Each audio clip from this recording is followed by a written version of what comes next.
masakan random cikua, ikan tongkol satu potong, bawang merah, bawang putih, cabai rawit bagian suap itu sisa banget nih, pakai banyak ini tuh, kurang lebih ada 11 cabai rawit. Nggak lupa sama si sayurannya pare, I think dia enak walaupun sedikit. Telur, mari masak. Pakai sedikit minyak ini buat tumis.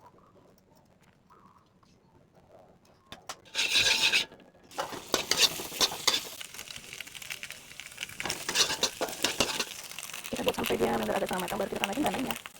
Masukin pare. Itu kan ya, taruh cendol. Cukup. Tambahin telur. Kita ada singkirkan dulu sebentar. Tarik. Tambah sedikit garam. Tambah sedikit salsa. Aku nambah sedikit kecap.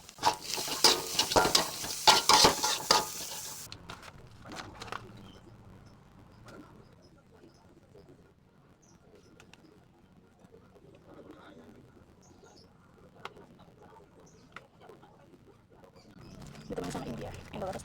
Kurang sambal.